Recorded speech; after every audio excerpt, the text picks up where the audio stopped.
in honor of Missouri State Auditor Tom Schweik. As a state capital, we know these people well because our neighbors, our brothers, our parents, so many of them work for the state. So for Tom and his family, we'll have a moment of silence.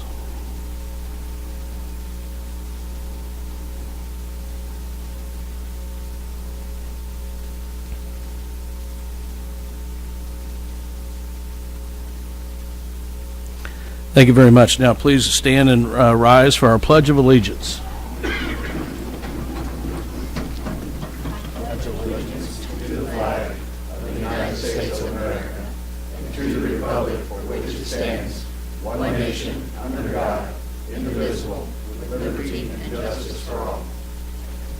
Roll call, please.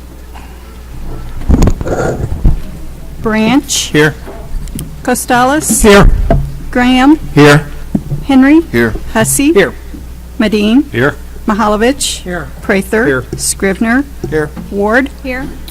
We have a motion or a consensus tonight. Everyone's here. We have a quorum. Next, we'll have a motion to approve the agenda as printed. So moved. Second. It's been moved and seconded. All those in favor, please say aye. All opposed, same sign. Motion passes. Next, under miscellaneous items, I'll call on Chief Roger Schrader for some new hirees. Chief, welcome. Thank you, Mr. Mayor. You know, last time, or several times during the past year, I've addressed the council regarding the number of vacancies that we have, and it was quite a few throughout the year, to include military service, injured officers, and just plain vacancies. And I'm pleased to bring before you tonight, I think I have 7. There are 2 other individuals who are presently attending the academy at the University of Missouri. One reason we delayed a couple of months was to try to coordinate that Monday night when they would be able to be here. That hasn't worked, and tonight they're having a makeup class, so we're going to proceed without those 2. But I intend to bring them before the council probably in May, after we hire some other employees to continue to complete our ranks, and we'll bring them then and present all those to you. So I would first like to introduce our police officers, and I'll have them stand. Please stand, all of you. And then we'll just go down the line from your left to right. It's the way I have them on the paper, so I've got them aligned properly. First is Officer Dan Monroe. Dan is originally from Centralia. He attended Moberly Area Community College. He received his post license from the Law Enforcement Training Institute at the University of Missouri in Columbia. He was previously employed as a police officer at the Lincoln University Police Department, and was most recently employed as a deputy marshal with the 13th Judicial Circuit Court in Boone County. Next is Officer Charlie St. Onge. Now, K Road officer, Charlie's really not an officer yet. He has his license, but he was hired 2 years ago, February of 2013, as a communications operator. We asked Charlie to bide his time, which he faithfully did. And within the next few weeks, Charlie will be transferred to the patrol section and assume the duties of patrol officer. So Charlie, as I said, began employment about 2 years ago with us. He earned his bachelor's degree in criminal justice from Lincoln University. He graduated from the Missouri Sheriff's Academy, so he is post-licensed also. He previously worked as a dispatcher for the Lincoln University Police Department. Next, we have Officer Sherry Kaufman. She is originally from O'Fallon. She attended St. Charles Community College and is currently attending Columbia College. Sherry received her post-license also from LETI at the University of Missouri. She was employed for 5 years as a police officer with the University of Missouri Police Department. Next, Officer Josh Hewitt. He's originally from Donovan, Missouri. He earned a Bachelor of Science degree in criminal justice from Hannibal Grange University. He graduated from the Federal Law Enforcement Training Institute in Glencoe, Georgia in 2011. And Josh previously worked as a law enforcement officer at the United States Forest Service in both Salem, Missouri and Washburn, Wisconsin. And finally, Officer Brandon Paxton, who's originally from Warsaw, Missouri. He earned a Bachelor of Science degree in criminal justice from the College of the Ozarks.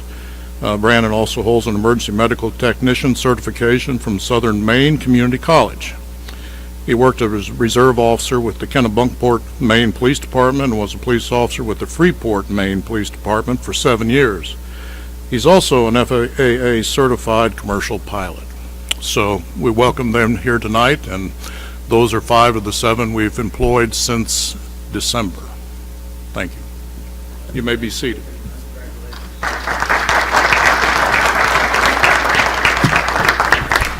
Thank you. I have 3 communications operators recently employed. First, again, left to right, is communications operator Ben Pruitt. Now, he was previously employed with our department from December of '08 to January of '12, and he resigned to explore other academic interests in the criminal justice field, but he remained with us as a reserve officer.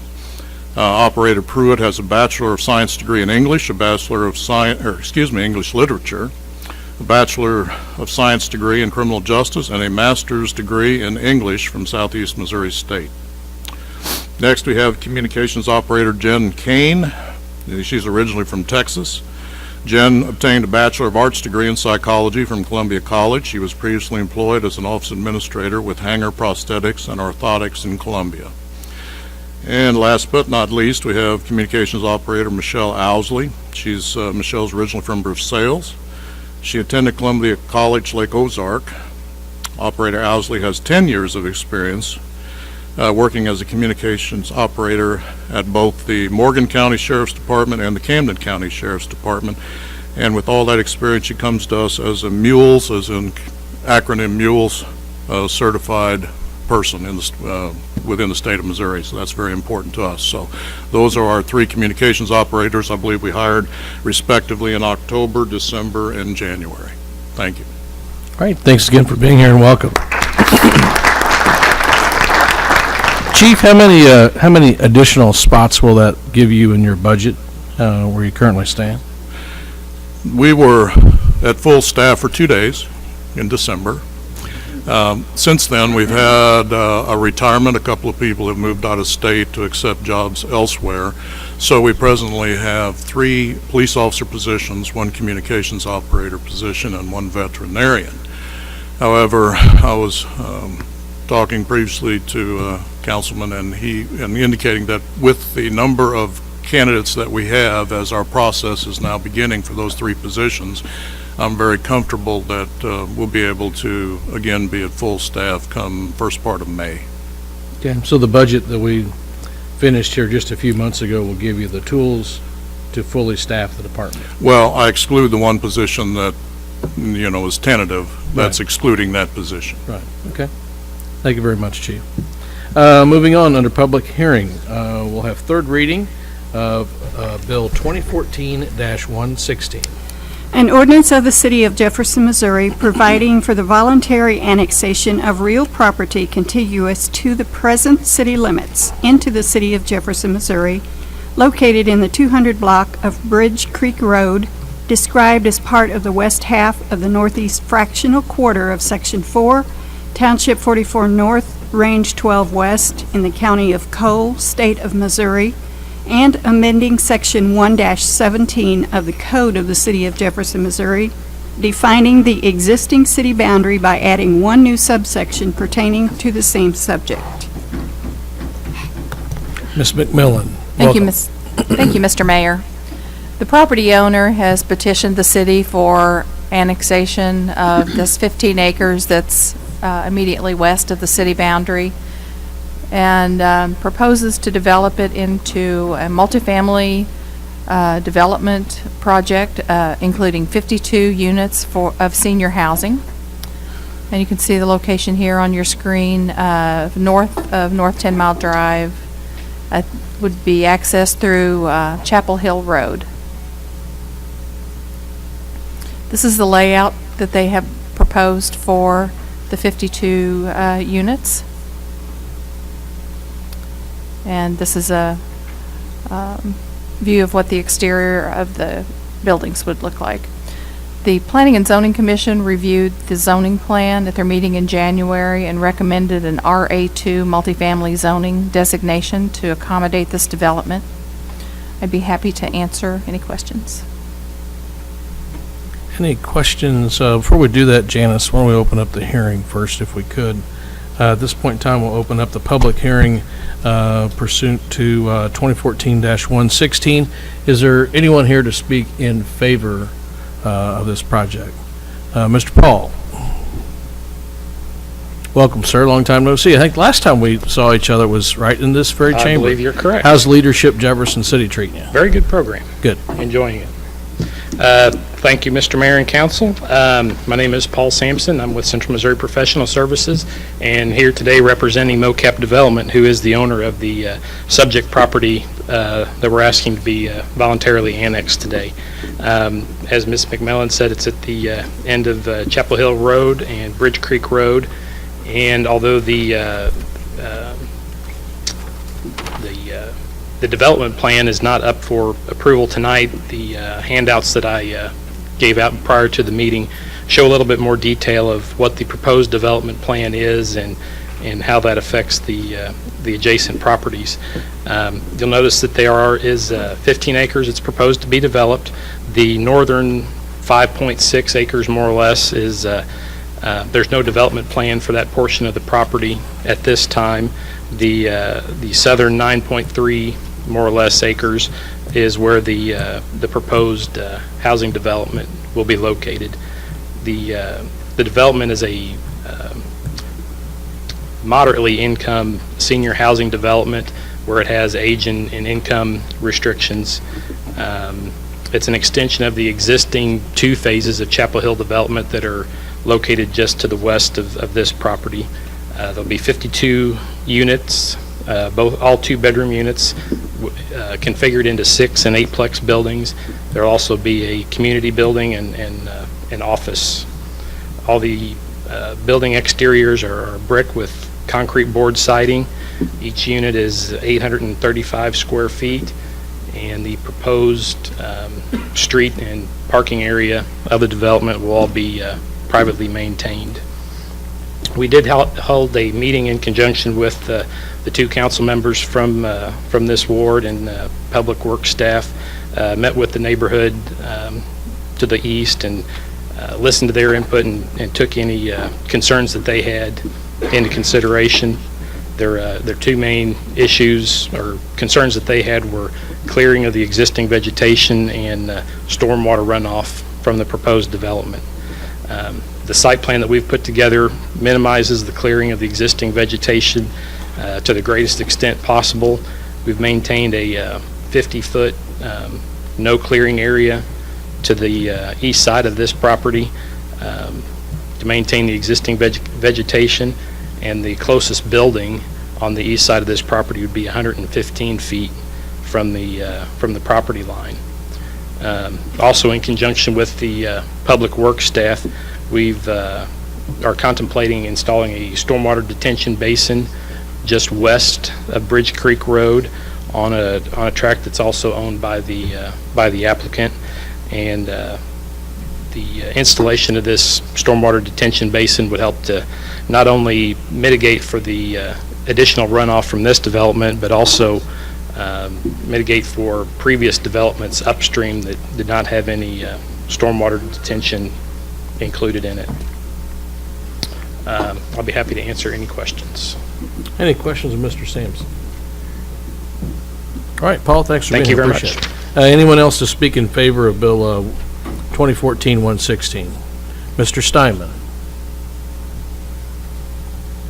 Leonard Stein, 110 North Lincoln.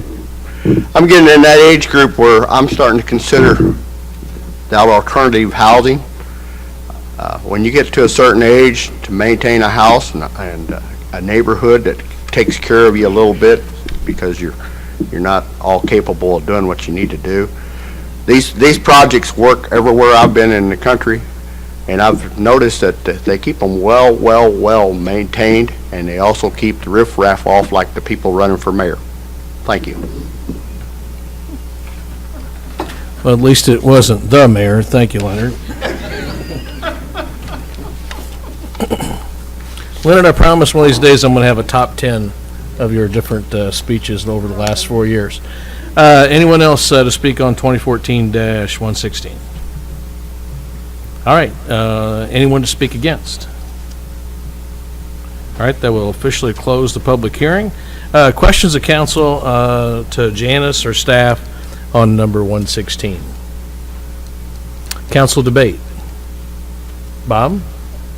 I just want to say thank you to the developer and to staff and everyone who was responsive to concerns that the neighbors expressed. They had, gave them opportunity to meet with developers and staff, and I think they did a good job of answering questions and being responsive.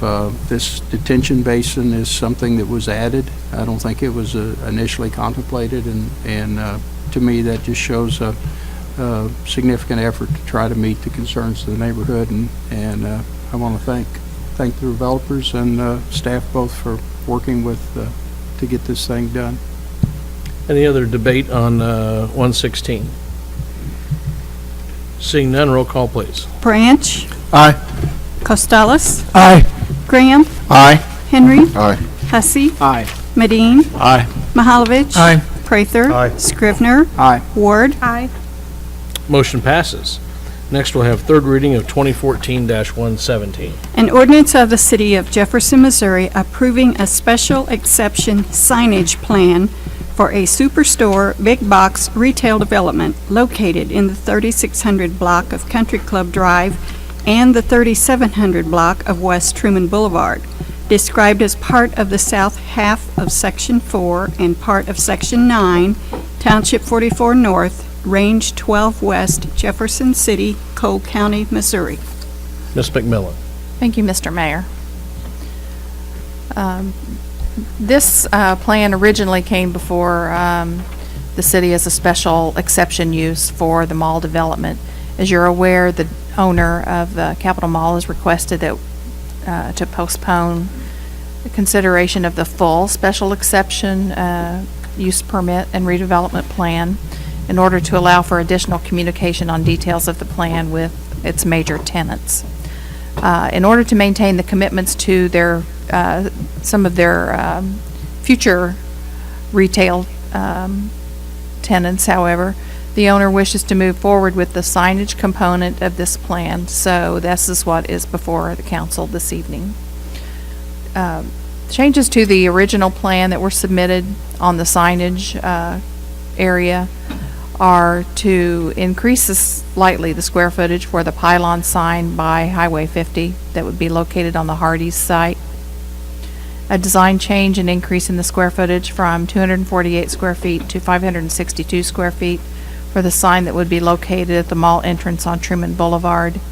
And a second pylon sign with similar design and dimensions would be located at this intersection in the future. That would also include the removal of the planned monument sign in front of Hy-Vee that was part of that original submittal. Mr. Paul Sampson is going to go through the details of the signage plan, so I won't do that. But I'd be happy to answer any questions on procedures and that sort of thing.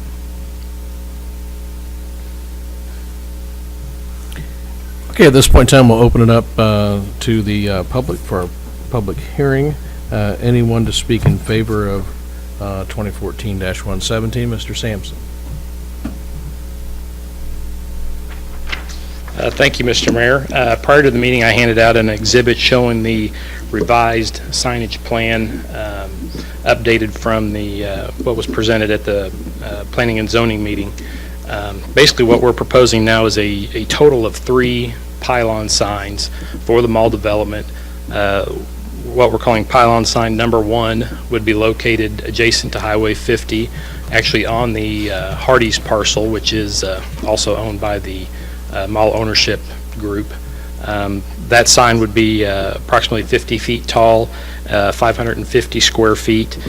It would have room for 4 anchor panels at 80 square feet each, and additional room for possibly 4 tenants with 40 or 50 square feet on each of those additional spaces. Since the planning and zoning meeting, we have eliminated the electronic message center that was previously proposed, as well as reducing the overall height of the sign box itself. And that was due to needing to meet requirements of MoDOT, as from their statutes, they regulate it as a billboard. As Ms. McMillan said, the total square feet of the sign was increased slightly from 530 square feet to 550 square feet. The second pylon sign that we're proposing will be located adjacent to the Hy-Vee gas station, and that's the existing location of the large Capitol Mall sign, and also Hy-Vee has a marquee on that sign as well. That sign would be 36 feet tall. Again, there would be room for 5 80 square foot anchor panels and 4 smaller 25 square foot panels for future tenants. There was a previously proposed a freestanding Hy-Vee sign in front of their building adjacent to Truman Boulevard. That has been eliminated, and they've been given space on the pylon sign. This sign does propose a electronic message center. In the total square footage of this sign has been increased from 450 square feet to 562 square feet.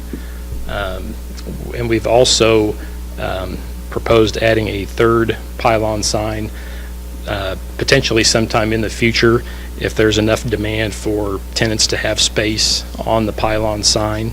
The third sign would be located between Country Club Drive and the Hy-Vee gas station adjacent to Truman Boulevard. Again, this would only be needed or only be constructed in the future if there's enough need for future tenant signs. If this sign is constructed in the future, the Capitol Mall or the Capitol 8 Theater sign that's located across the driveway from the Hy-Vee gas station would be removed at that time.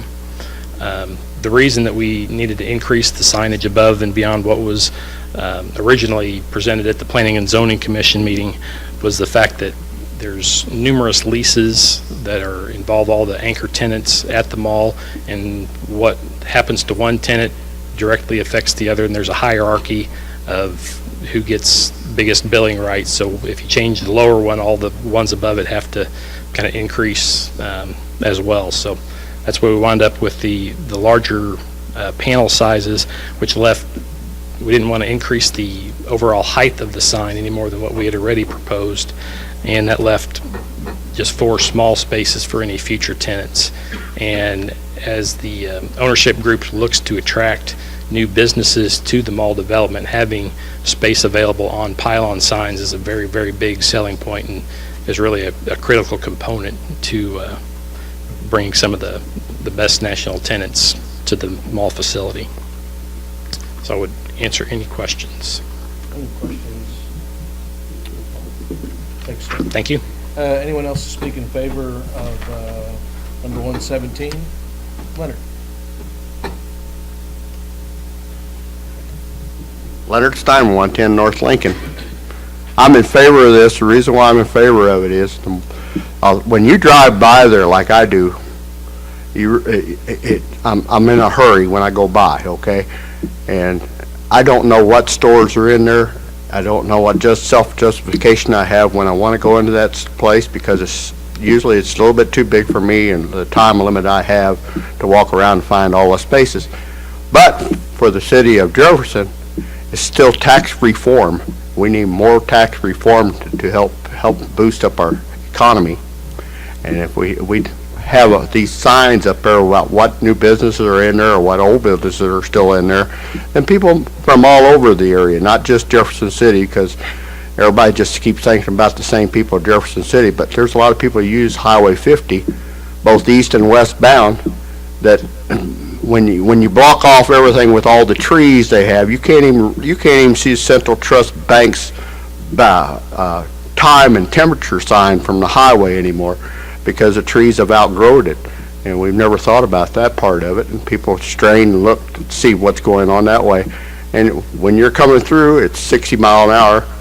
You just don't realize there's a Capitol Mall there unless you lived here.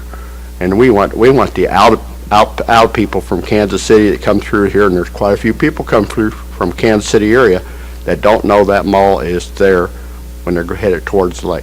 Thank you. Thank you, Leonard. Anyone else on 117? Anyone against? Going once, going twice? All right, any questions of council or of staff by the council? Any debate by council? Seeing none, roll call, please. Costales? Aye. Graham? Aye. Henry? Aye. Hussey? Aye. Medine? Aye. Mahalovich? Aye. Prather? Aye. Scrivener? Aye. Ward? Aye. Branch? Aye. We're going to skip number 7 just for a moment. I think one of our 4th Ward councilmen, Mr. Graham, has an announcement to make. Yes, thank you, Mr. Mayor. For those who are in the audience and those who are watching us or listening to us, I'm proud to announce that Councilman Costales and I will be hosting a 4th Ward Town Hall meeting on March the 14th at 10 a.m. at the Capital West Event Center. And that location is 1315 Fairgrounds Road. So once again, that's March the 14th at 10 a.m. Please come out. Even though it's a 4th Ward Town Hall meeting, everyone is invited. Councilman Costales usually do this, we usually do it maybe once a year, so this is the time in which we are doing it. Thank you, Mr. Mayor. All right, anything to add? Glenn? No. Okay, thanks again, guys, for putting those together. Any announcements by council staff? Seeing none. Okay, we'll move back up towards number 7. First, I have Mr. Bill Betts with an update on the MSP restoration project. This is something that we were able to do with OA going back into the last year, trying to protect some of those buildings and roofs, and I think that's finalized, and Bill's going to let us know the overall impact of that. Yes, sir. As the mayor said, this is, the city had previously allocated $1 million for some rehabilitation program at the MSP building. This was a 50-50 project with the state of Missouri. The total cost ended up being $752,672 for the city. So it was less than the $1 million that we had previously allocated. So that left the remaining funds of $247,327.87 to be exact. These funds are part of the $5.5 million from sales tax theft that we had agreed to do joint projects with Cole County. It's staff's intention to put those remaining funds back into that pool of the $5.5 million and add that to one of the projects that we might be doing at a later date. So happy to answer any other questions you might have. Bill, one update. I had gotten a phone call in the last week in regards to, I believe it's Housing Unit 3, I'm sorry. There's a little bit of repair, I guess, there that could be done. I'd ask them to kind of get back with us and see what that may be. I don't think it's a whole lot of dollars, but since we've spent that kind of money on that facility, we may want to continue to look at that in the not-so-distant future while we still have some of that money. So, Okay. Anyone else have any comments or questions for Bill? Really do appreciate Kathy Brown and the governor and Senator Kehoe helping get all this together, because without their help, we would not have been able to do that. So, Absolutely. Bill, thank you very much. Yes, sir. All right, next, Mr. Lockwood with a Parks and Rec multi-purpose building report. Thank you, Mayor. Since the last council meeting, the project has entered what we're tabbing as the design development stage of the project. Both our staff, Lincoln University staff, and commission members have met with the architect in the pre-design meeting to kick that off. We've set a schedule of every 2 weeks for those meetings to continue, and we're working through refinement of the various allocation of spaces throughout the building. We're still talking about roughly an 82,000 square foot structure, and some of the work is going back and reevaluating some of the initial thinking of what would be included in the various spaces and working through that with the architect. We're also continuing working on development of our operating plan. We're getting closer with that and refining our operating budget and cost allocation that will occur once we are up in full operation. And again, it's things have kind of kicked into high gear with regular meeting schedules as much as we can to pull together the details. Be happy to answer any questions.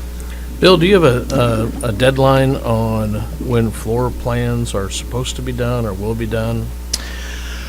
I think we'll probably have a conceptual floor plan agreed to within probably the next 2 weeks.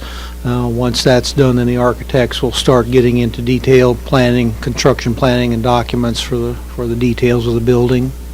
And that plan would be a plan of not just the commission, park staff, obviously yourself, Dr. Rome, his curators, a combined floor plan. Correct. Is that correct? Okay. Correct, yes. Any other questions, Mr. Scribner? Bill, have we've talked in terms of exploratory. Are we beyond exploratory now? Or are we at the point that we're I guess I'd like to know when we'll know if this agreement's going to come together.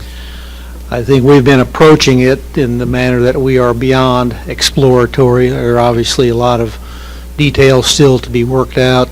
So far, there don't appear to be any hurdles, roadblocks that we're not going to be able to overcome. But as the design progresses, so will the operating agreements and memorandum of understanding. All the details put together for that, and identifying the financial responsibilities.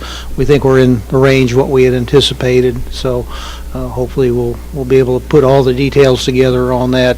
Both sides of the coin can kind of progress simultaneously. It's great news. I appreciate that. Thank you. Is Drew also working, or who's working on your MOU? Is Drew working on that at one time? Drew has kind of worked on some draft language. We're still pulling some of that together. Part of the basis of that will be the operating agreement that we're working on with our consultant, Ballard King and Associates. That'll probably form the basis for the MOU, but we'll have to have Drew add all of the legalese related to immunity and insurance and all of those kind of things that are part of a normal contractual arrangement. Bill, I know this is a project that I think was first brought up September 2nd in these chambers, if I remember correctly. That was the Tuesday after Labor Day, which has been a pretty long time ago. I know it takes time to get these resources and whatnot together and all the different boards, but as the mayor, I think the council would agree, and if you don't, please tell me now.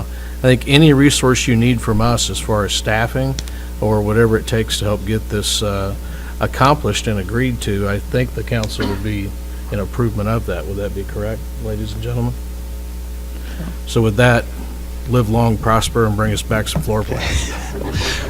Appreciate that. Thank you. Thanks, sir. Okay. Next, Mr. Allen. Randy is the CEO and president of our Jefferson City Area Chamber of Commerce, along with his Economic Development Vice President, Missy Bono.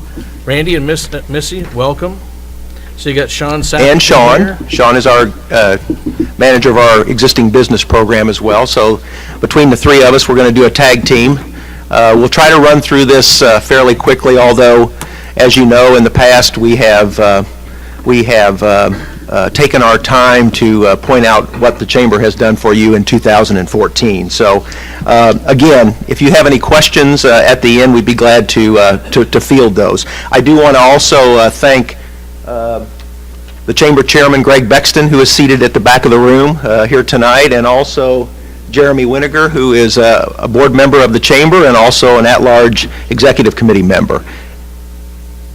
And Diane Gillespie just left, I guess. She's also a board member. Okay.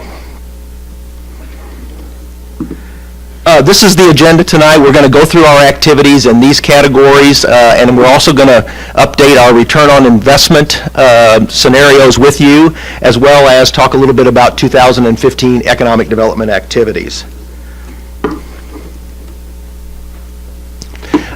For 2014, this is the split of the Chamber budget comparing economic development spending and Chamber spending. You can see the economic development spending in 2014 was about 60%, or about $555,000. This is how it's broken out. Personnel expenses, economic development expenses, community development expenses, regular operations expenses, and then committee and membership development expenses. We track our time as employees and staff to the various projects that we have. We have about 200 different projects that the Chamber works on, and they're classified, obviously, in economic development terms or Chamber terms, and so that's how we come up with the split with that.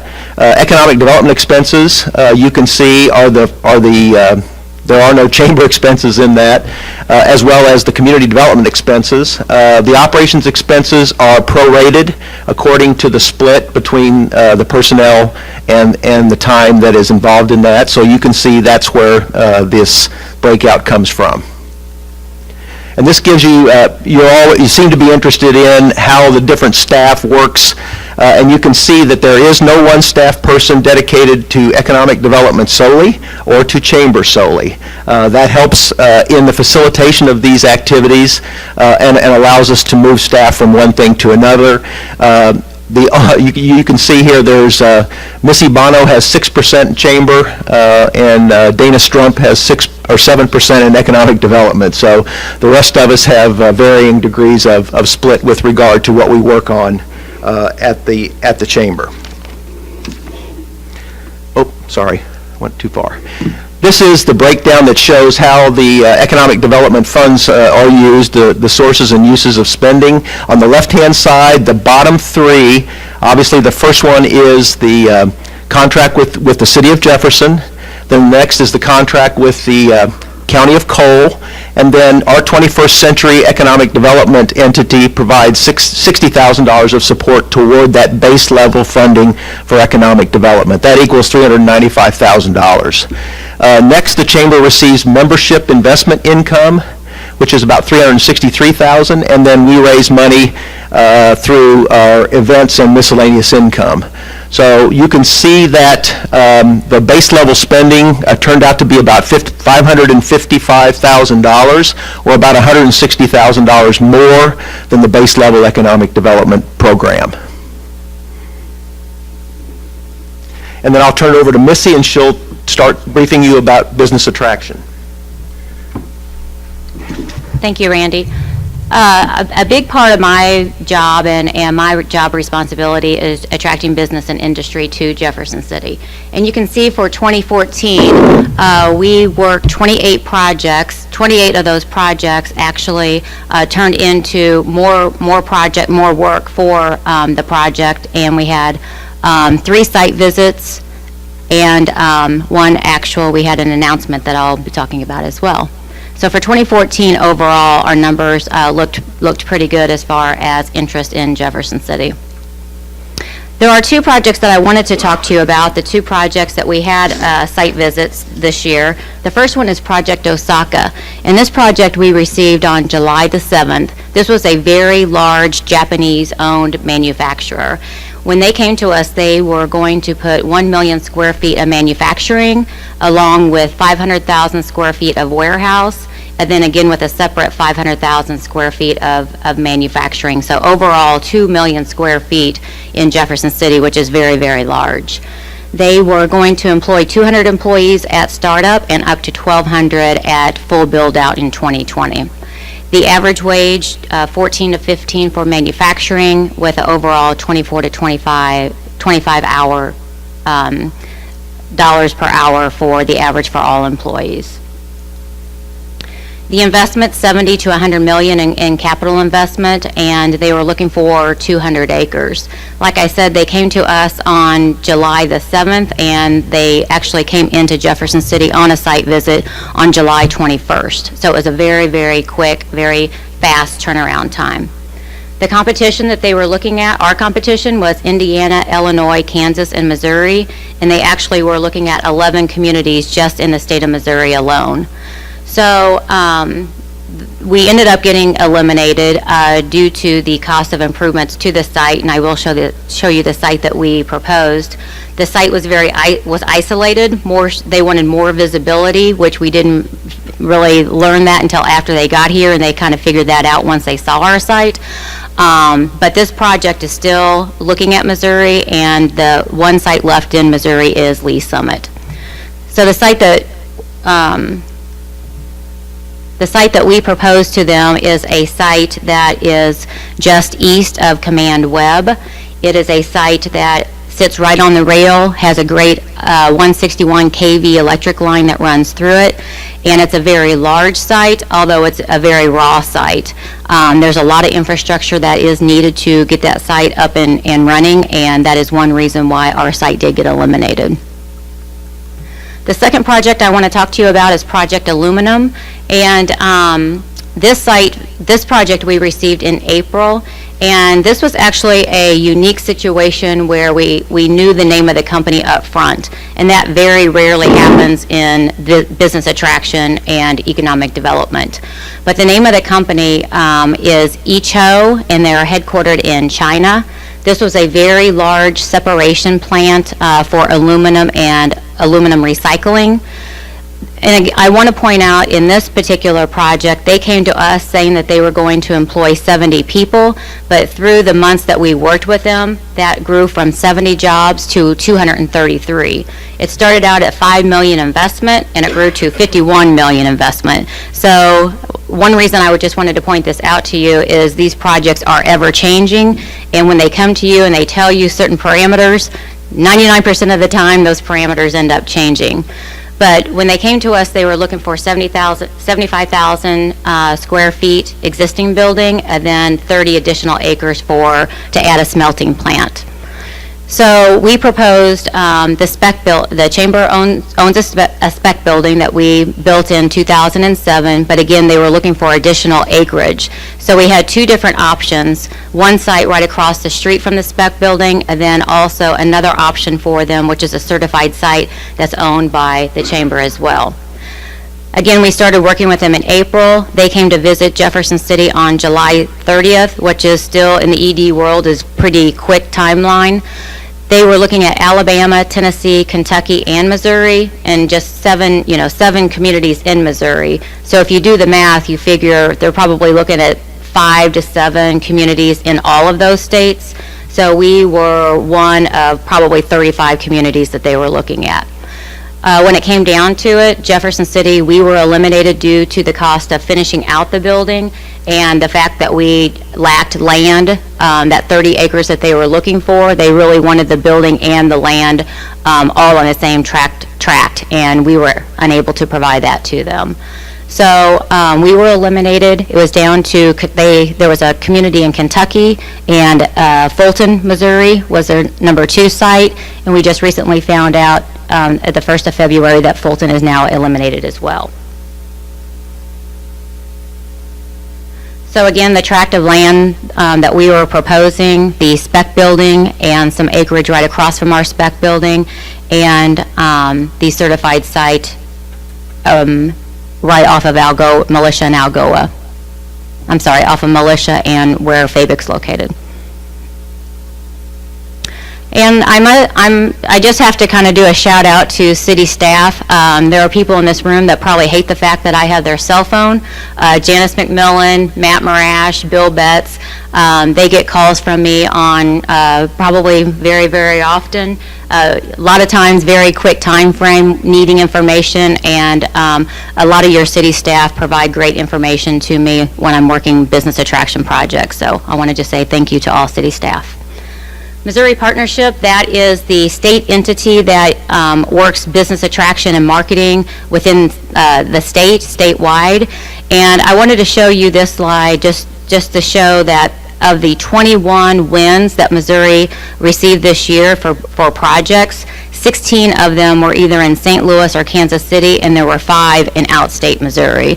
So it just goes to show that there aren't a whole lot of business attraction projects in outstate Missouri.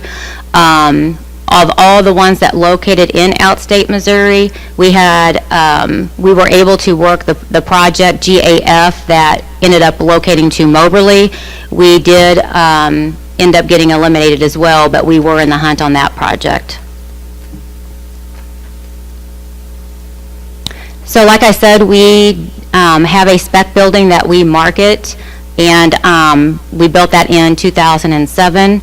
In 2014, we had 4 business attraction projects look at our spec building, and then we also did have one existing business that was very interested in our spec building that ended up they went with a different plan, but we did propose our spec building to them as well. So one of the announcement projects, announcement project that I wanted to talk about, which everybody in this room had a hand in, is the Special Olympics Missouri. We worked that project, a big portion of 2014, and they did announce in January. And this is a project that I'm very, very excited about. The Chamber's very excited about.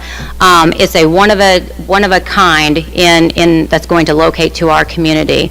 But some of the things that we work to help the Special Olympics that I think really helped us get pushed over the edge between Jefferson City, Columbia, is they have a Healthy Athletes program, which is health screenings for their athletes. This is going to be a Training for Life campus that's going to bring 16,000 athletes to our community per year.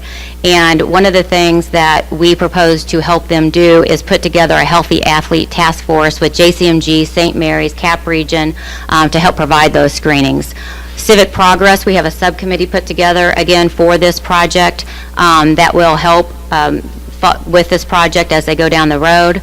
The thing that was a huge part of this project was the 15.5 acres that the Farmer Holding Company and Twee House Excavating provided to Special Olympics. And then the City Council unanimously supported $300,000 in infrastructure, which was very much appreciative.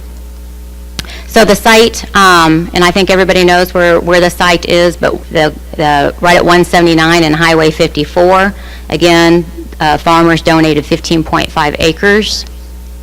And this is a site plan that Special Olympics has been working off of, and you can see all the different courts and soccer fields and buildings that they will be building in the future.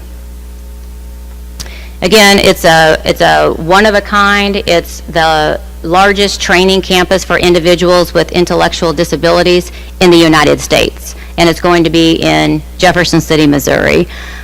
This is modeled after the U.S. Olympic Training Center in Colorado Springs, Colorado, and I think this will be just great visibility for them as people are entering into Jefferson City from 54, from St. Louis, Kansas City, and Lake of the Ozarks. There is a regional economic development partnership that we are a part of called Missouri Core, and when companies are looking at a business attraction project and they're looking at a community, they don't start by just looking at one community. They start at looking, at 5 or 6 states, and then they'll look at, a state, and then they'll look at a region within that state. And so we are a part of Missouri Core, and that consists of Audrain, Boone, Cole, Callaway, and Cooper counties, all right here in central Missouri. So the 3 areas that they primarily focus on is attraction and marketing, existing and retention, and entrepreneurship. And so this year for the attraction and marketing, the attraction events that we attended as a core group is 15. The attraction projects that we all worked on collectively as a region was 60, and with all of the counties, the site visits were 35. So there were 5 new projects that located in the region with 156 new jobs. And these were the attraction project announcements. 3 of them were in Colombia, 1 was in Mexico, and like I talked about earlier, Special Olympics in Jefferson City. Again, expansion is a big part of what we try to work on collectively, and the projects that we've identified in the region that were potentially going to expand were 30. There were 12 expansion projects that were announced with a new investment of $108 million and 520 new jobs. A big part of what we work on is workforce development, and I've talked about this in the past, our certified work-ready communities. We are one of 44 counties that are in progress. This is a certification program through ACT, which is the same ACT that we all took as seniors. And Right now, Cole County is at 49% of our goal, and one of the things that we started doing with this program this year was we started testing at Jefferson City Public Schools and Department of Corrections to help those folks get a certification that they can take out to employers and be able to market this certification to employers in our community. Information Technology Roundtable, one of the things that we keep hearing from our businesses is the fact that they have a hard time finding IT employees and workers, and so this is something that we started this year in 2014, was an IT roundtable, and we have 22 businesses and educational entities that are participating in this now. It's been a huge success. Again, a lot of the issues that are addressed, employment needs of IT companies, workforce issues. We do market the IT internship positions as well, and it's something that has really grown in 2014. With that, I think I am turning it over to Sean Sappenfield.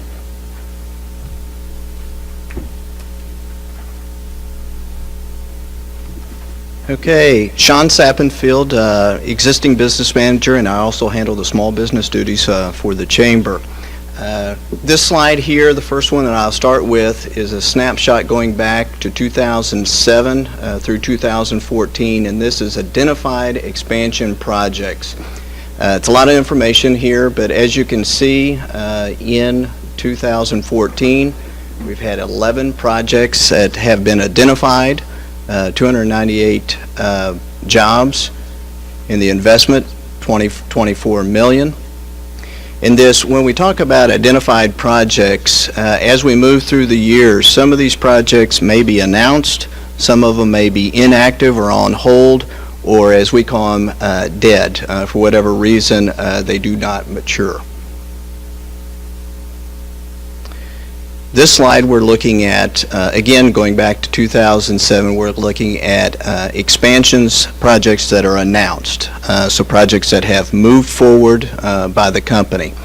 And as you can see, moving through the years, we've had very good luck with a number of announced projects and the jobs and investment and payroll equated to each of those in each of those years. Again, I would direct you to 2014 with six announcements, 162 jobs, just over $6 million in payroll, and $77 million plus in private investment.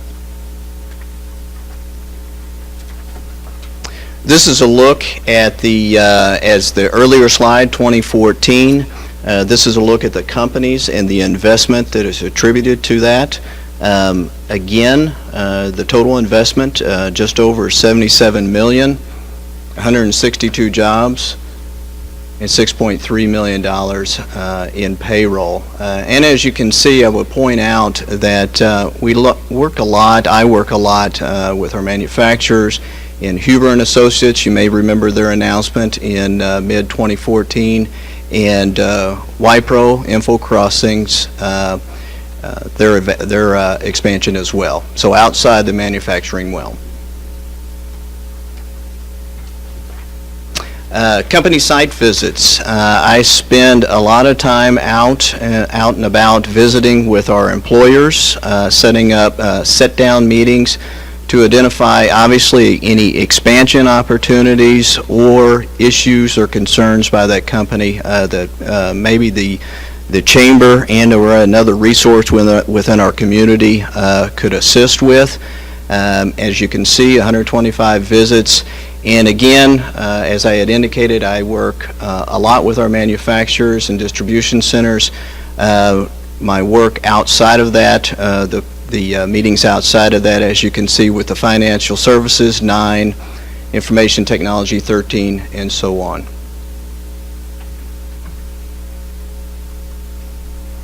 Enhanced Enterprise Zone, some of you may or may not remember in 2009, the Chamber, on behalf of the city and the county, made application to the Department of Economic Development for an Enhanced Enterprise Zone. This designation was received in late 2009, And what this program provides is a tax credit and based on jobs and investment, and there is also a real property abatement feature as well. In 2012, based on an expansion, an announcement by ALPLA, they were awarded $124,000 plus in enhanced enterprise zone credits. In 2014, the company received $10,000 in benefits, and again, that was based on jobs and investment going back to the 2012 announcement. The Missouri Works program, this is a program that in 2014 was created. It was a combination. They folded together 4 different programs at the Department of Economic Development. And Huber, as I spoke to, Huber and Associates, their expansion announcement in 2014, the Chamber worked with them directly, and they were approved for through the Missouri Works program for withholdings. Basically what this provides to the company is a withholdings, they retain their withholdings based on new jobs, only the new jobs. And as you can see, the total based on that project was $61,000 plus.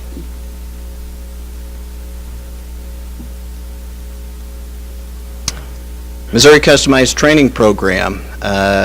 You see here that this is 4 companies, 4 manufacturers here within our community that received. This is basically a training grant for the training of new employees and for retraining purposes. Again, these monies flow from the state of Missouri through a conduit, State Technical College of Missouri, to provide these training services. Again, the customized training program, I wanted to show a snapshot going back to 2008 and the funding that has been received by local companies here within Cole County. As you can see, the question becomes what happened in 2014. This is 2014. This goes to the governor's withholdings. So funding went from $14 million in 2013 to just over $3 million in 2014. And I do not, with talking to our counterparts at Division of Workforce Development, 2015 does not look much better. So that's something we're concerned with. It's a great program, but this is a statewide program, so our concerns are held by many others. DST, the closure, September of 2014, we received news that the local office would be shut down, and total losses of jobs would be 70. That shutdown occurred in mid-December, officially December 31. The Chamber, once the information was received, the Chamber's contact with DST here locally, we made that contact. There was not much that the executive director could tell us, but working through another counterpart there at their business, I organized, along with a lot of help from other individuals at the Chamber and representatives from the IT world, information technology companies here in town. We put together a job fair, and this job fair was specifically driven towards DST employees. We had 25 local companies. There were a couple outside, 2 from Columbia that did attend, and this was, even though it was on the downslide, this was a great event because it was well represented, not only by the business community, but by the employees at DST. And based on research, we have understood that research with the company, individuals and companies within our communities that have hired DST employees, our best guess is we're between 70 and 80% of those employees retained employment here locally. Rural community outreach, based on our contract for 2014 with the County of Cole, we were asked to reach out to the rural communities. So myself and Missy Bono attended a city council meeting in each one of these communities last fall, and we provided basically information on our services and any outreach that the chamber could provide, and or any other resources that they may need moving forward. So it was an outreach event. And this is just a quick look. What I do after each one of those meetings, I will venture back out to the community the next week and stop in and visit with each one of the businesses or companies within that community. As I had indicated, I also handle the small business programs. Small Business Academy, this is a partnership with the University of Missouri Cole County Extension Office, an 11-week course, and in 2014, these are the individuals that participated in that course. So it's outreach to our small business community. Tuesday topic, another outreach program under our small business program. We provide six of these events a year, and as you can see, they are well attended. Startup Jefferson City, this is one that I especially like because we all know in past years we hear more and more about entrepreneurs, new business startups, and this program is exactly what we're trying to do here locally, is reach out and identify those individuals that may like to start a business or maybe have started a business, kind of taking the next step. We had 3 events last year encouraging entrepreneurship: practice pitch and pitch it and win it. The Pitch It and Win It is an event where entrepreneurs can pitch their business idea, and we have 11 participants that participated in that contest. We worked with RMI, Rural Missouri Inc., Ken Lucanati and his group. They provided, the last 3 years, they have provided funding for this, our major sponsor, to the tune of $6,000 in 2014. And as you can see there, these are our 3 winners from 2014. And with that, I'm going to pass it back over to Randy. Okay, the next thing that the Chamber works on your behalf are community development projects. I want to highlight 2 that we worked on in 2014. The Conference Center, we assisted the city with RFP development. We also assisted you all with the best and final offer phase of the project, and then Diane Gillespie and I worked on return on investment numbers for the Conference Center, which you eventually took into consideration when deciding. The next thing, obviously, the St. Mary's reuse project was big last year. The governor did announce that he had put $10 million in the budget for that project, which included Lincoln University and State Technical College. The Chamber organized an effort to work the legislature. You can see the copy of the flyer that we handed out, and we were successful in securing $6 million from the legislature, which many people thought wasn't possible for this project. And unfortunately, the funds were vetoed by the governor at the end of the session, so the project went back to the same status that it is currently today. Next, we provide community development support to the other business associations in the community. You can see those listed there. During 2014, the Chamber and the CVB provided board members to each of, the Chamber was a board member on the CVB board, but only in an ex officio non-voting capacity. And we now have a full voting membership on the CVB board, and Diane Gillespie is now a full member of the Chamber board as well. In addition, we started the Collaboration Council new in 2014, which includes quarterly meetings with all these business associations to kind of make sure that everybody maybe is on the same page. Very, very successful as a starting point. One thing, downtown revitalization, we assisted the Downtown Association with the proposed Community Improvement District. That project went kind of dormant for a period of time, but it's now back again, and we're working with the Downtown Association to make sure something happens with the CID. And then one of the projects that we're extremely proud of, that I think has done a lot to spur development in the Old Town area, is Hidden Spaces, Secret Places. This was started during the transformation process, and it's very, very popular. We're going to continue to do it again this year, and we think it leads to people's interest in renovating existing buildings in the Old Town area. And the one transportation initiative that I want to talk a little bit about, obviously is the Lafayette Street Interchange and the Enhancement Program.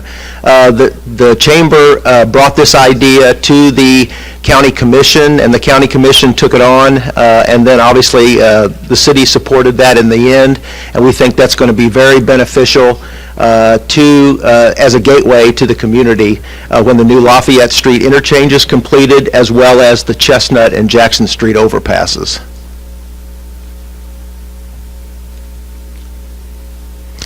And then I want to talk a little bit about, as we are required to do in your contract, to tell the City Council what we have invested in the industrial parks. This is a snapshot of the 2006 to 2014 investments in 21st Century Land Improvements, which is Partnership Business Park.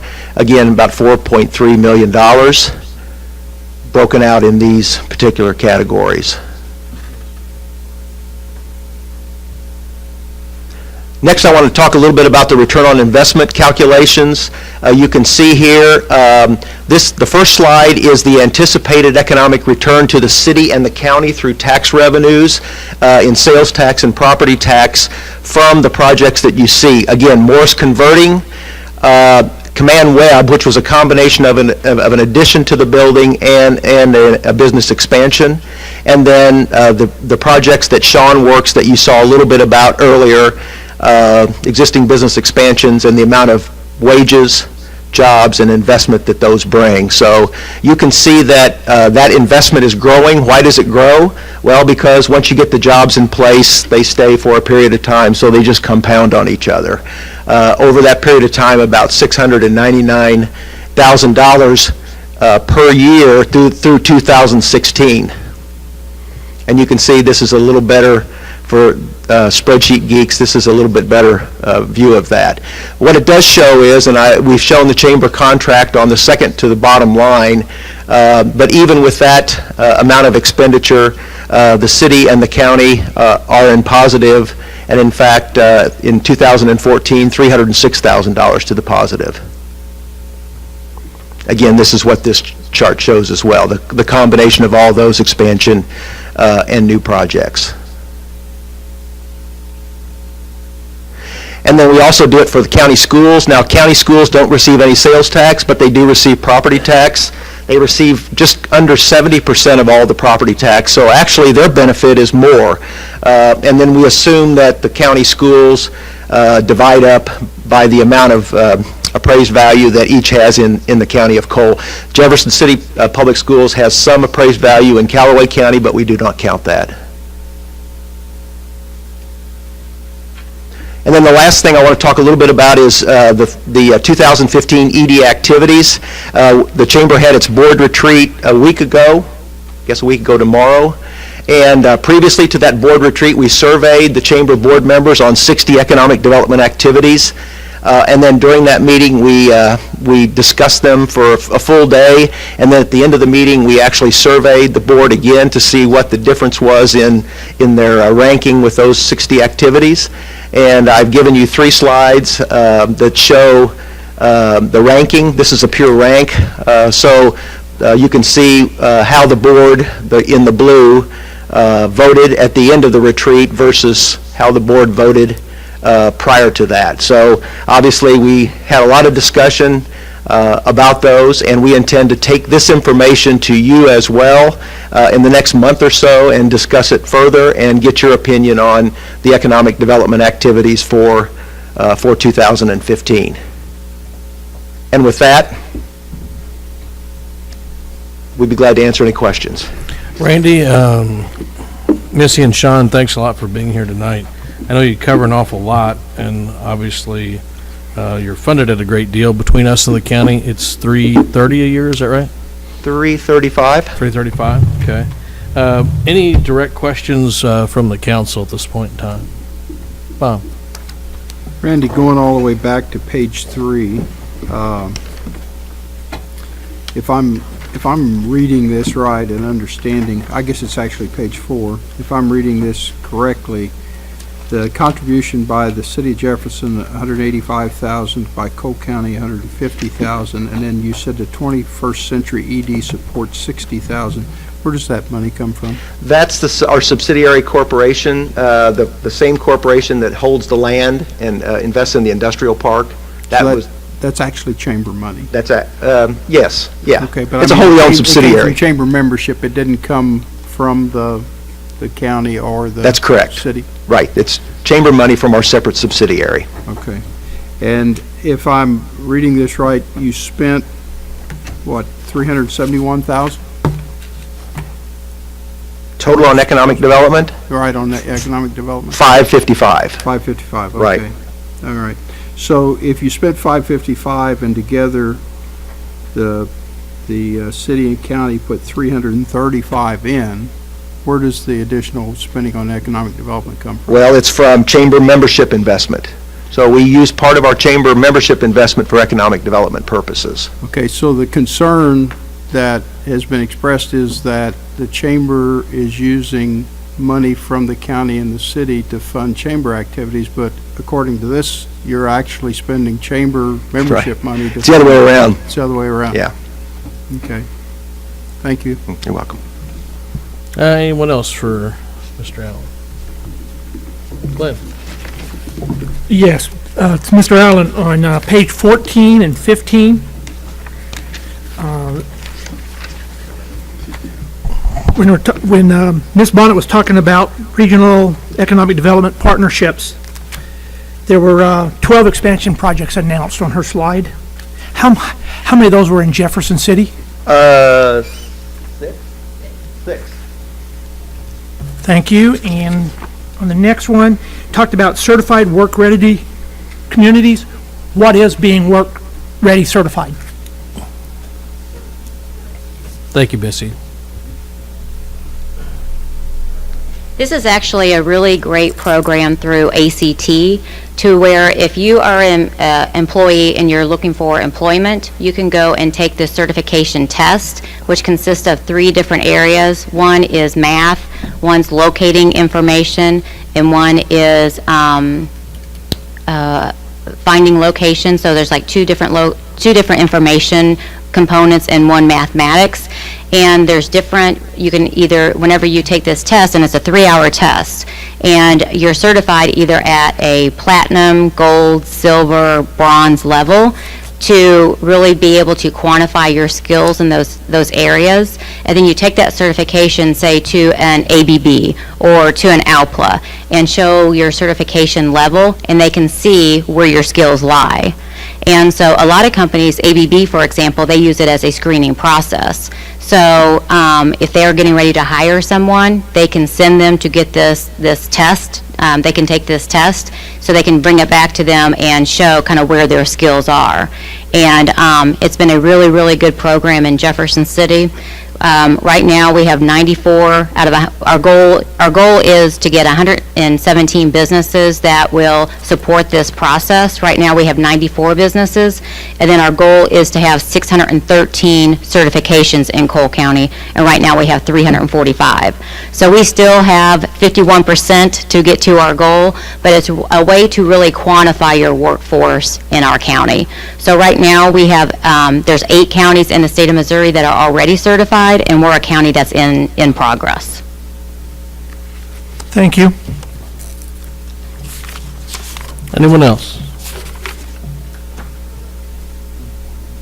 Bob? Randy, I want to follow up. We talked about the chamber actually spending economic development, or spending chamber membership on economic development. Who makes the decision to do that? The board of directors. Okay. In other words, your membership, represented by the board, Right. makes a decision to spend those funds. Right, it's on that. important. Okay. And then you went over it really quickly, and I think I understand it, but I want to make sure that folks at home that might be watching understand, you're talking about return on investment. What represents return on investment for the money, the economic development monies that we're spending? Yeah. What are you actually identifying there? Well, in 2013, we put together, we said, how can we measure the results of some of our work in terms of, just say, direct income to the city and the county? And what we did is we looked at appraised value, sales tax revenue, and wages, and determined that over the last 10 years, those numbers pretty much stayed the same. So we have $1,900,000,000. The same as a percentage. That's right. So we determined that as wages go up, so does the appraised value in your community, and so does sales tax revenue. And so we basically looked at the increase of wages, which we think is the predominant economic driver in your community, and then made that calculation to what income the city and the county would receive through increased appraised value and sales tax revenue through those wages. So if wages, because new jobs come to town, if wages increase $500,000 from one year to the next, you can predict, based on a model that you created, that a percentage of those wages will result in higher property taxes, sales taxes, and what was the third one? Well, property and sales. Property and sales Yeah. taxes, okay. And using that predictive model, you have shown that there is a return over and above what the city and county have invested together. There's a return to the city and county that is more than what we've invested. Right, and we just count the ones that, the larger ones that we work on. There's a lot of other, obviously new wages in a community and small business and whatever, but we just count the ones that we have worked on over the past 7 years. Okay, all right, and you've also demonstrated that for the schools as well, and as you indicated, because it being primarily funded by property tax, theirs is an even larger. That's correct. impact. Okay, and I had one other question, and I can't remember what it was, so we'll just stop at that. Okay. Thank you, Randy. One more question here, and when Mr. Sappenfield was briefing about the startup programs and those three businesses, each got $2,000, a couple questions came to mind. And how are these businesses doing now, and how many folks are employed by them? Go back to that real quick. The One for All Daycare just started in December. They received their license from the Department of Senior Services in January. In January, they were at five employees. Now, Drivers Barbecue is a one and a half person shop, home business. Now, the Kid Edison, this is an individual that has developed or is still developing a software model, and he's piloting this in the Jeff City school system that would basically teach entrepreneurship to the kids. So it's not a job creator. So it's basically more, if the education, it could lead to it, but it's not considered job creator. Thank you. I was just wondering, because I know I read about this in the paper all the time, and everybody thinks these are businesses that are getting started up. And how big are they getting? And I can see. Right. It depends on the type of business and the level to which they possibly could grow. Thank you for your answer. All right, anyone else? Randy, want to thank you and your staff. Ken, did you have something real quick? Go ahead. On the last 2 pages, Randy, you talked about the ED activities. You mentioned you're going to come back to us at some point. What's that going to look like? Or you said you want to come back in the next month and have a conversation. What I'd like to do is to have a joint meeting between of the city council and the county commission and discuss it. Okay. A lot of these seem like they're in line with the survey matches maybe the retreat ranking, but some of them are way out, drastically different. Do you attribute that maybe to a lack of understanding as to specifically what you were asking on the survey type thing? Yeah, and we did that on purpose. We had an explanation with it, but we said, give us your first shot. Don't spend a lot of time thinking about this, but rank them all, 1, 2, 3, 4, 1, 2, 3, 4. So Yeah, and once they were discussed at the retreat and details were talked about and people argued back and forth about the benefits of each one, then I think they made a more knowledgeable choice. Okay. And then do you, I guess in the next month, do you kind of envision that conversation prioritizing these to determine where you go in the next 6 months, 12 months? Yes. Okay. Yes, we hope to get with you all and get your opinions on it and then fashion some, priorities for 2015. All righty. Thank you. Anyone else? Bob? I remembered my question or comment.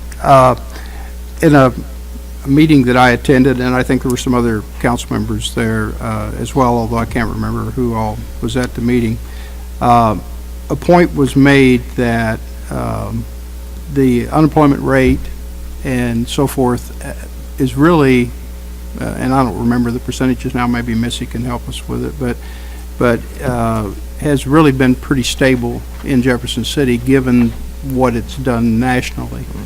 And it appeared to me that given the fact that we lost R.R. Donnelly and the state has cut back significantly on jobs in Jefferson City, for us to maintain an unemployment rate like we did would indicate that private business has taken up the slack for the loss of those jobs.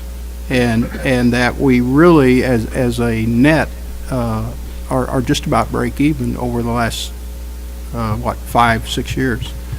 And I think that, and I might be wrong in what I'm saying here, but I think that's what I took from that. That was my takeaway from that meeting. Would you kind of explain or maybe expound on that or expand on that?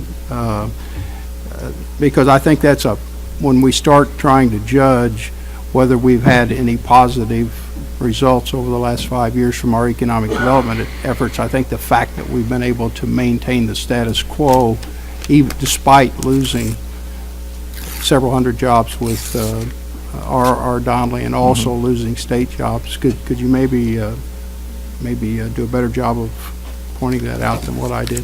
I'll try.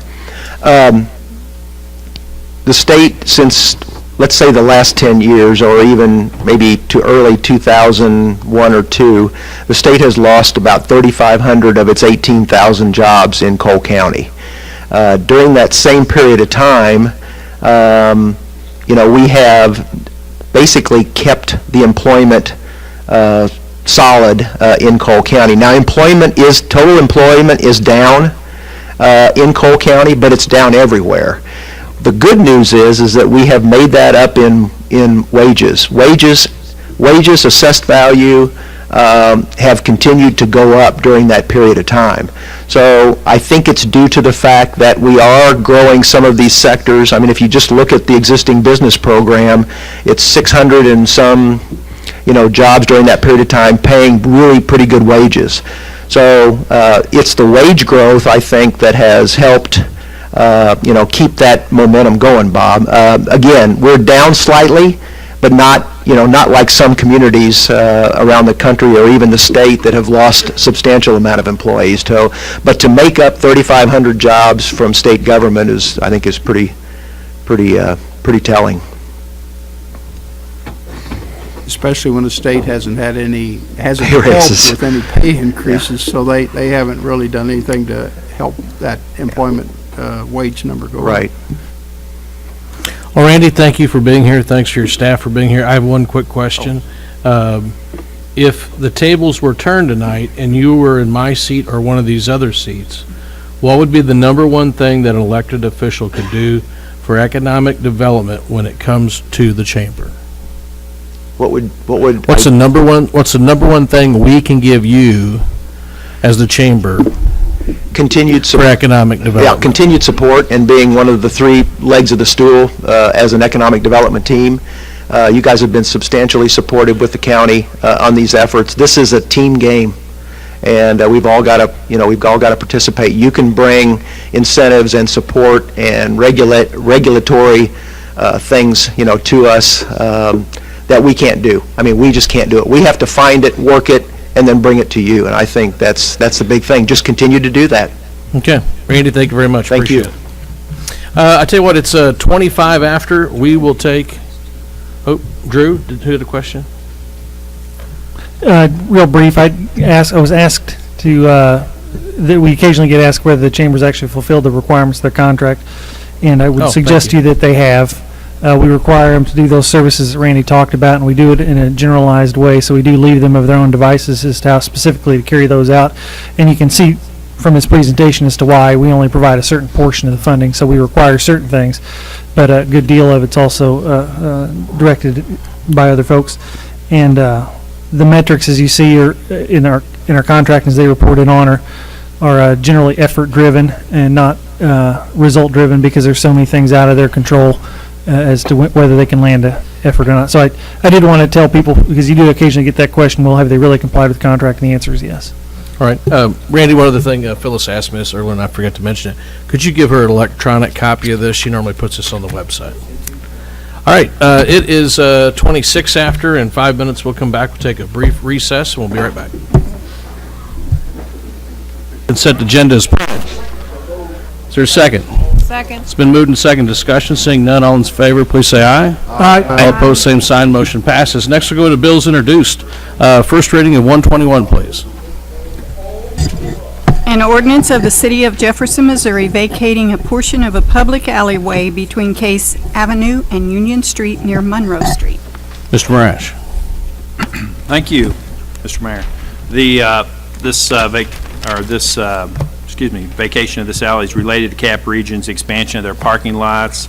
They're needing to do this while we're working on Monroe Street. That parking will be removed, and they'll have to have new parking spaces, so they'll go over a vacated alley. Thank you, Matt. Any questions of staff? Seeing none, first reading of 122, please. An ordinance of the City of Jefferson, Missouri vacating and discontinuing rights-of-way and easements associated with lots 30 through 34 of the Trails of Kaufman Hills subdivision. Matt. Yeah, Janice and I are both working on this, but basically, the 122 and 123 both pertain to roughly the same thing as Trails of Kaufman Hills subdivision. The one we're talking about right now vacates certain easements and right-of-way. Originally, it was platted as a cul-de-sac, so it had the easements associated and right-of-way with that. And then the next bill, Janice is going to pull it up here, I believe. Yeah, she's back. It will turn to a through street, which is actually, I think, more preferred from city staff standpoint. This is kind of what we had worked on proposing originally, the through street. So, happy to answer any questions. Any questions on 122? Seeing none, we'll have first reading of 123, please. An ordinance of the City of Jefferson, Missouri accepting and approving the replat of lots 30 through 34 of the Trails of Kaufman Hills, Section 3, a subdivision of the City of Jefferson, Missouri. Janice. Thank you, Mr. Mayor. As Matt described, this is the area that shows the vacation of the existing cul-de-sac that's in the Trails of Kaufman Hills. And what's proposed, it's a little difficult to see here, is a vacation of that cul-de-sac and instead an extension of Nob Hill Road, and probably a little more clear on this street. This area shows a convergence of several subdivisions, Westminster Estates, the Trails of Kaufman Hills, Foxborough, and Country Club Estates. So this connection is really a benefit to all of these subdivisions. And so Nob Hill Road will be extended down to Greystone Drive instead of a cul-de-sac coming up here and ending. The Planning and Zoning Commission considered the vacation of the right-of-way and the preliminary and final subdivision plat at their meeting in February, and so recommended that it be approved. I'd be happy to answer any questions. Any questions on 123? All right, we'll have first reading of 124, please. An ordinance of the City of Jefferson, Missouri authorizing the mayor and city clerk to execute an agreement with MECO Engineering Company Incorporated in the amount of $38,120 for the Walnut Pump Station odor control evaluation.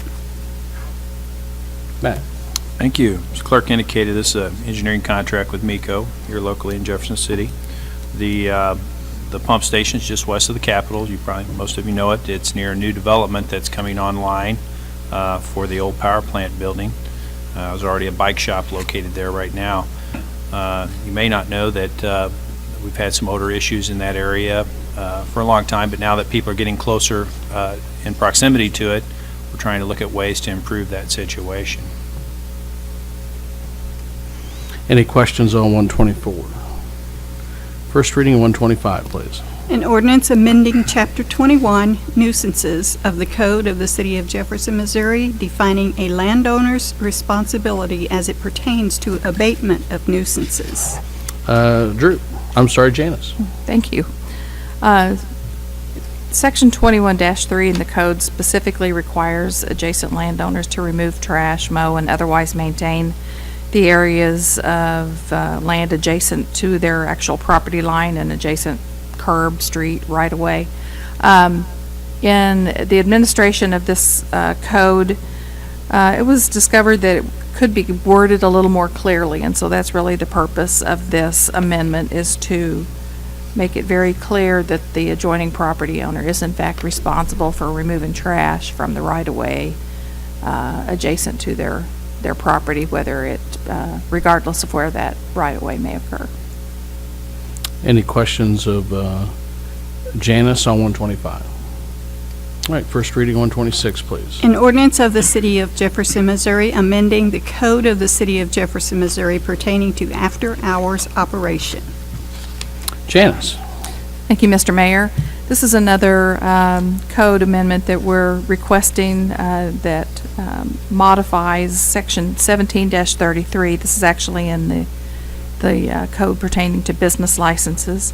There's a specific use group that to which after-hours operations applies, and our building official, in review of the city codes, has recommended that this be modified to reflect the A2 assembly use, which includes banquet halls, nightclubs, restaurants, bars, and taverns. And so this is the type of use that regularly has hours, which we call after hours, that may operate between the hours of 1:30 a.m. and 4 a.m.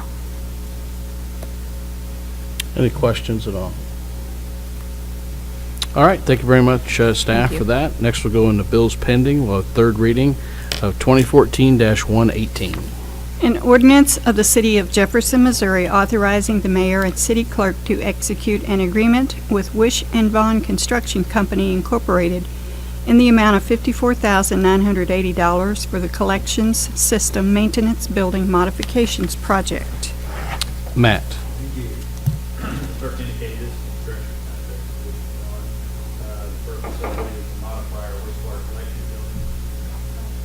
Excuse me.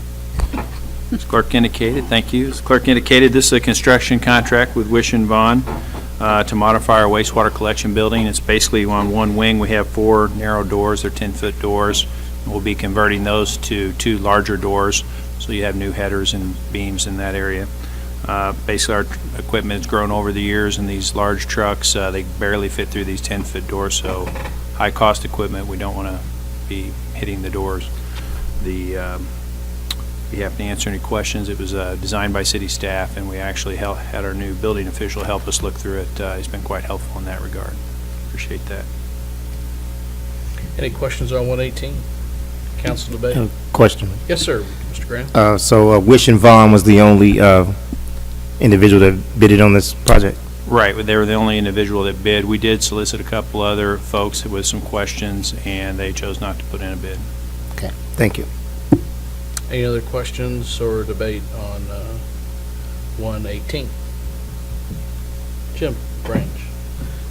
Matt, I noticed that there's a little bit of discrepancy between the funds available and the bid amount. Is that going to be an issue? No, that probably should have been corrected by now. That's what is in the account initially, but we've transferred some money from our buildings and grounds account to cover that. Any other debate or questions on 118? Seeing none, roll call, please. Graham. Aye. Henry. Aye. Hussey. Aye. Medine. Aye. Mahalovich. Aye. Prather. Aye. Scrivener. Aye. Ward. Aye. Branch. Aye. Costello. Aye. Motion passes. Next, we'll have third reading of 2014-119, please. An ordinance authorizing the mayor and city clerk to execute a grant agreement between the City of Jefferson and the Missouri Highways and Transportation Commission for assistance with operating expenses for the air traffic control tower at the Jefferson City Memorial Airport for the period of November 1, 2014 through October 31, 2015. Matt? Thank you. As the clerk indicated, this is an agreement with MoDOT for our air traffic control tower. As you might be aware if you've been on the council in the past, the FAA pays a good portion of that contract to man the tower, about 82%. City's left with the remaining 18% of that contract. They calculate that amount based on a formula. But the 18%, then we get a grant, this grant here that we're talking about through MoDOT that pays approximately 50% of that 18%. And so the amount of the grant is up to $47,500. And so that not only pays personnel costs, but we can get a few extra costs such as utilities to run that, things like that. You have to answer any questions.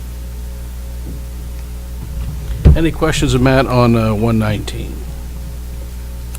Seeing none, debate. Steve, do you have a question or a comment? Oh, okay. Roll call, please. Henry. Aye. Hussey. Aye. Medine. Aye. Mahalovich. Aye. Prather. Aye. Scrivener. Aye. Ward. Aye. Branch. Aye. Costello. Aye. Graham. Aye. Motion passes. Next, we have third reading of 2014-120. An ordinance amending Chapter 7, Boards and Commissions of the Code of the City of Jefferson, Missouri pertaining to membership of the USS Jefferson City Submarine Committee. Mr. Kroll. And this is a request of the USS Jefferson City Submarine Committee wanting to increase the membership from 7 to 9 people in order to allow more participation on the committee. Any questions of Steve or other staff on 120? Debate. Seeing none, roll call, please. Hussey. Aye. Medine. Aye. Mahalovich. Aye. Prather. Aye. Scrivener. Aye. Ward. Aye. Branch. Aye. Costello. Aye. Graham. Aye. Henry. Aye. That takes care of that. Nothing under 13, 14. There's someone for 15, but I don't think they're here currently. 16, any council debate? Glenn? Yes, Mr. Mayor. Is it possible when we're having folks come in to brief, if they've got a big package like this, that we can get it days in advance so we have a chance to look through it? Versus trying to sit here and read 36 pages and... I think it would depend on the speaker, to be honest, Mr. Costello. I think some of this stuff they've literally been working on just in the last couple of days, so. Okay. Any new business? Any unfinished business? I do have one small thing. Steve, how long have you been here now? A year? Or right at a year? Getting close to it, yeah. Okay. Why? Well, what comes with a year is an annual review, and I would just ask all the council members to reach out to me if you have something that you're proud of, which I know we all are, something that you want Steve to improve on. Just let me know. It's something I've got to do. I'd rather get your input first. I'll be working on that. Gail, when do you want it done? In the next week and a half? Okay. Yes. All right. I appreciate everyone's input there. Any unfinished business? We won't be going into closed session tonight. Mr. Medine. Move to adjourn. Second. It's been moved and seconded that we adjourn. Is there discussion on us adjourning? Seeing none, is there any debate before we would have a motion to adjourn? Seeing none, roll call, please. Branch. Costello. Aye. Graham. Aye. Henry. Aye. Hussey. Medine. Aye. Mahalovich. Aye. Prather. Aye. Scrivener. Aye. Ward. Aye. We are adjourned.